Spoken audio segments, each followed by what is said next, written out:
मी 7वीला असताना माझे वडील वारलेले आहेत.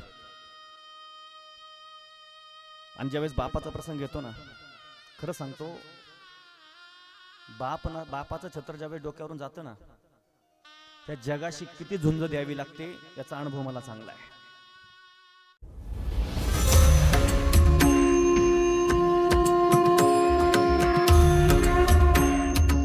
पण एक वाक्य सांगतो, ते जोपर्यंत जिवंत आहेत ना, ते जोपर्यंत जिवंत आहेत तोपर्यंत त्यांच्या डोळ्यामध्ये अश्रूचा एक थेंबही येऊ देऊ नका. कारण ऐका, आई आणि वडिलांचं स्थान असं आहे, ते कधी प्राप्त होत नाही. कारण जगाच्या बाजारामध्ये तुम्ही जर गेलात ना, पहिला मंडळ तुमच्या डोळ्यात पाणी येईल. ज्याला आई नाहीये ना, ज्याला आई नाहीये त्याला आईची किंमत विचारा, आणि ज्याला बाप नाहीये ना त्याला बापाची किंमत विचारा. आज आमचा सौरभ दादा असेल, त्यांच्या 2 बहिणी असतील. घरातील ज्यावेळेस बापाचं दुःख काय असतं माहिती आहे, हे दुःख आणायला माहिती मी चांगलं भोगलेलं आहे. वडिलांचं एवढी सोपी गोष्ट नाही आहे. जगाच्या बाजारात तुम्हाला सगळं काही मिळेल बरं का, सगळं मिळेल पैशाने. ऐसी कौन सी चीज है जो यहाँ नहीं मिलती, ऐसी कौन सी चीज है जो यहाँ नहीं मिलती. सब कुछ मिलता है लेकिन माँ बाप की दुआ नहीं मिलती.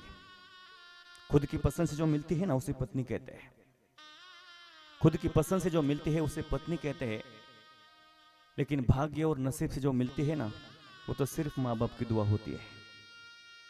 ज्या दिवशी घरातील आई जाते आणि ज्या दिवशी घरातील बाप जातो ना, त्या दिवशी आणि ज्या दिवशी जबाबदारीचं ओझं खांद्यावर पडतं ना, मला काटा आलाय. ज्या दिवशी जबाबदारीचं ओझं खांद्यावर पडतं ना, आणि कमी वयामध्ये ज्यावेळेस समाजाशी लढावं लागतं ना, समाजाला तोंड द्यावं लागतं ना अण्णा, त्यावेळेस कळतं की बापाची किंमत काय. एवढा सोपा नाही हो बाप. बरेच कीर्तनकार व्याख्याते असतील ना, आईविषयी बोलतात, बापाविषयी कोणी फारसं बोलत नाहीये. मी थोडासा वेगळ्या दिशेने प्रवास करणारा माणूस आहे. जितकी आई महत्वाची आहे ना, जितकी आई महत्वाची आहे, त्याहीपेक्षा काकणभर जो मोठा आहे ना तो आमचा बाप आहे. कारण मुलगा किती मोठा होते बरं का, मुलगा कितीही जरी मोठा झाला ना, तरी त्या बापाच्या हृदयामध्ये आपल्या मुलाबद्दल नेहमी काळजी असते, फक्त तो दाखवत नाही. आणि ज्या दिवशी निघून जातात ना, त्या दिवशी कळतं की यांची किंमत काय. महिला मंडळ, तुम्हाला माफी मागून सांगतो, आपण आपल्या घरातील पुरुषाला समजून घ्या. कारण तुम्ही जर समजून घेतलं ना, आमचा बाप सगळ्या जगाशी लढेल, सगळ्या जगाला तोंड देईल, फक्त घरामध्ये तुम्ही त्यांना समजून घेतलं पाहिजे. कारण जवळजवळ 70% लोकांच्या डोक्याला टेन्शन हे घरातील कुटुंबाचं असतं. बाहेरच्या जगाला ते विचार करत नाहीये. मग तुम्ही समजून घ्या. कधीतरी आमच्या बापाची दाढी वडलेली बघा, कधीतरी त्याचे विखुरलेले केस बघा. एक वाक्य सांगतो, खिशामध्ये पैशाचा बंडल जरी असला ना, खिशामध्ये पैशाचा बंडल आहे आणि बाजारामध्ये गेल्यानंतर एखादी वस्तू त्याला घ्यायची आहे, पैशाचा बंडल खिशामध्ये असून सुद्धा, बाजारातील वस्तू खरेदी करण्याची कुवत असून सुद्धा तो विचार करतो की मी हे पैसे जर इथं खर्च केले तर माझ्या कुटुंबाचं कसं होईल. म्हणून त्या कुटुंबाकरता स्वतःच्या इच्छा दाबून ठेवणारा व्यक्तिमत्व फक्त आमच्या बापाचं आहे. फाटलेले शर्ट घालतात बघा आमचे वडील, आज इथे आलेत म्हणून ठीक आहे. मी सांगतो, प्रत्येक बाप ज्यावेळेस घरी असतो ना, त्याच्या अंगामध्ये फाटलेलं बनियान आणि फाटलेलं शर्ट असतं. मनामध्ये विचारतो की त्यांना काय म्हणावं. त्याचा फाटलेला सदरा किती थिगळ जोडलेली, उभ्या आयुष्याला त्याने कशी कातर लावलेली. मला कसंच होत या कुणी बाबा म्हणताना, उरी हुंद का दाटतो या गोष्ट बापाची सांगताना. माझ्या डोळ्यातली आसवा कुणी मायेन पुसताना उरी हुंद का दाटतो या गोष्ट बापाची सांगताना. आई मला भूक लागली ना, आई मला भूक लागली असं म्हटलं की 2 वेळचं ताट वाढणारी आई आपल्या प्रत्येकाच्या लक्षात आहे. पण ज्याने रात्रीचा दिवस केला, रक्ताचं पाणी केलं आणि हाडाचं काढ केलंय ना, आणि 2 एकर शेती विकत घेतली आणि आपल्या आयुष्यभराच्या जेवणाची व्यवस्था केली, तो बाप किती मुलांच्या लक्षात आहे. अरे भल्या माणसा, 2 वेळचं ताट वाढणारी आई जर तुझ्या लक्षात राहत असेल, तर ज्याने 2 एकर शेती विकत घेऊन आपल्या आयुष्यभराच्या जेवणाची व्यवस्था केली, तो बाप पंप लक्षात ठेवला पाहिजे की नाही. एक प्रसंग सांगणार आहे आणि मी थांबणार आहे. आपल्या महाराष्ट्र राज्याचे म्हणजे आपल्या महाराष्ट्रातील ज्यांना धर्मवीर नावाने संबोधलं जातं, आपले छत्रपती संभाजी महाराज, ज्यावेळेस त्यांना मुघलांनी पकडलं ना, बारीक ऐका पाठीमागचे सगळे, मुघलांनी पकडलेलं होतं. बरं किती हाल केले. तुम्ही जर तो छावा चित्रपट बघितला असेल तर लक्षात येईल. बोकड सोलावा ना, बोकड सोलावा तशी कातडी सोलून काढली. त्या कातडीवर मीठ चोळलंय, हात तोडलेत, पाय तोडलेत, डोळ्यामध्ये तापलेल्या सळ्या टाकल्यात. एवढे अत्याचार करून सुद्धा राजांच्या डोळ्यात एक थेंब पाणी आलं नाही.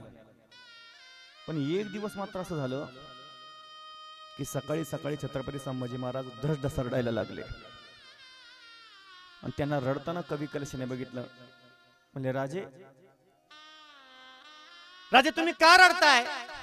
अहो तुमचे हात तोडले तरी तुम्ही रडला नाहीये, तुमचे पाय तोडले तरी रडला नाहीये, तुमची कातडी सोलून काढली तरी तुम्ही रडला नाहीये, तुमच्या डोळ्यामध्ये तापलेल्या सळ्या टाकल्या तरी तुम्ही रडला नाहीये. राजे तुम्ही आज का रडताय? संभाजीराजांनी उत्तर दिलं, म्हणले कवी माझे हातपाय तोडलेत, माझ्या डोळ्यात तापलेल्या सळ्या टाकल्यात, माझी कातडी सोलून काढली म्हणून माझ्या डोळ्यात पाणी आलं नाहीये. खरं सांगू का, आज सकाळी सकाळीच मला माझ्या आबासाहेबांची आठवण आली, छत्रपती शिवाजी महाराजांची, आणि माझ्या डोळ्यातून जे पाणी आलं ना, खरं सांगतो कवी, आज जर आमचे आबासाहेब जिवंत असते ना, अरे माझ्या अंगावरची कातडी काढली आहे, माझे हात तोडलेत, माझे पाय तोडलेत ना,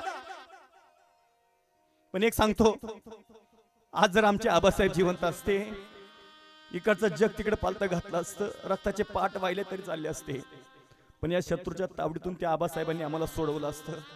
आज आमचे आबासाहेब जिवंत नाहीयेत ना कवी, म्हणून माझ्या डोळ्यात पाणी आलंय. विचार करा, छत्रपती संभाजी महाराजांना सुद्धा जीवनामध्ये बापाची कमतरता भासली आहे. जीवनामध्ये विचार करा, आज सौरभ दादा असेल, त्यांच्या बहिणी असतील, हा जो प्रसंग आहे ना, सांगताना खूप सोपं वाटतो, पण हे दुःख भोगणं एवढं सोपं नाहीये. हे दुःख मी प्रकर्षाने भोगलेलं आहे.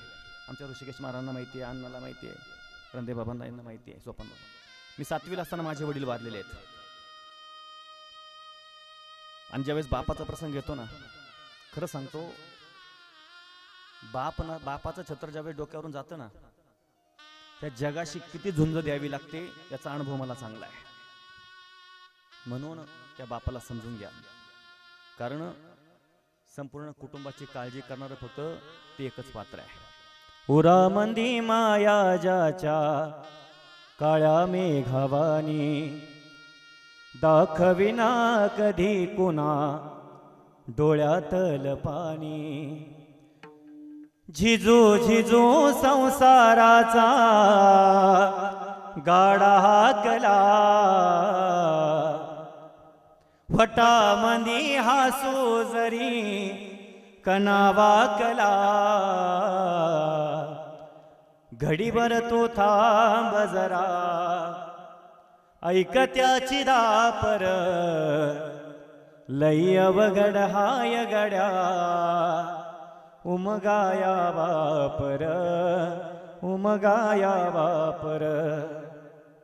वडिलांचं अंतकरण हे खूप विशाल आहे, म्हणून जीवनामध्ये आपण त्यांच्या डोळ्यामध्ये, एक सांगू का, ते गेल्यानंतर विधी आपण हा केलाच पाहिजे. पण जोपर्यंत ते जिवंत आहेत ना, तोपर्यंत आपण त्यांचा नक्कीच सांभाळ केला पाहिजे. एक शेवटचं वाक्य सांगतो आणि थांबतो. महिला मंडळ तुमच्याकरता पण आहे. आपली प्रामाणिक इच्छा अशी असते की आपल्या भावाने आमच्या आईवडिलांना सांभाळलं पाहिजे. बरोबर आहे.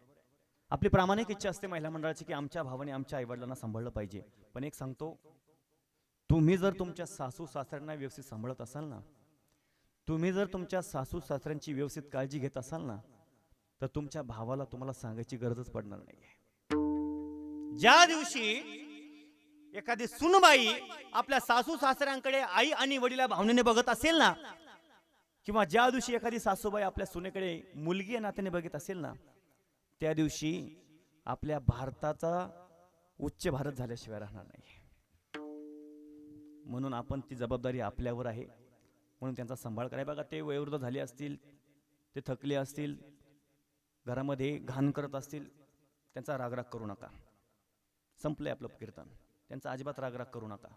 काय करा, ते घरामध्ये थुंकत असतील ना, मला वाटते लहानपणी जेवढा त्रास आपण त्यांना दिलाय ना, लहानपणी आपण जेवढा त्रास दिलाय ना, तेवढा त्रास ते तर काय आपल्याला देत नाहीये. बरोबर आहे की नाही? खरं सांगा बरं, लहानपणी ज्यावेळेस आपली आई जेवायला बसणार होती, जेवणाचं ताट समोर घेतलेलं आहे, एक घास तोंडामध्ये टाकणार, तेवढ्यात बाळ रांगत रांगत ताटाजवळ आलं.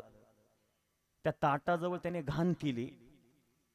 आपल्या आईनं हातातला घास तसाच परत ताटात टाकलाय.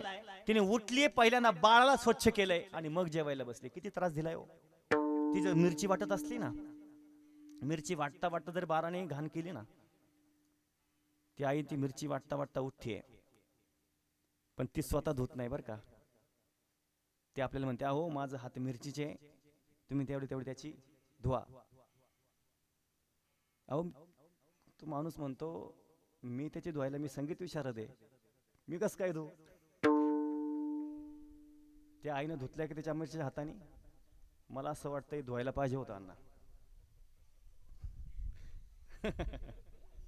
बरोबर आहे की नाही? एवढी काळजी घेतली आपल्या आईनं, आपल्या वडिलांनी आपल्यासाठी. आणि आपण आज जर ते घाण करत असेल तर आपण त्यांचा रागराग करावा का? ते घरामध्ये थुंकत असतील ना, तर काय करा, त्यांना थुंकण्याकरता एखादं भांडं द्या. आणि एखाद्या दिवशी तुम्ही समोरून जाताय, तुम्ही बघितलं की आमच्या आईवडिलांना थुंकायचंय आणि थुंकण्याकरता दिलेले जे भांडे ते सापडत नाहीये, अशा वेळी तुम्ही समोर धावून जात असाल ना, आता आपले आई वडील थुंकणार आहेत, थुंकी खाली पडणारे भांडं दिसत नाहीये, अशा वेळी तुम्ही समोर धावून जात असाल आणि या दोन हातावर आपल्या आई वडिलांची थुंकी जर झेलण्याकरता तुम्ही हे दोन हात पुढे करत असाल ना, ते व्यासपीठाला स्मरून सांगतो, जी व्यक्ती आपल्या आई वडिलांची थुंकी झेलण्याकरता हे दोन हात पुढे करत असेल ना, त्या व्यक्तीला आयुष्यभर कोणापुढे हात पसरायची गरज पडणार नाही.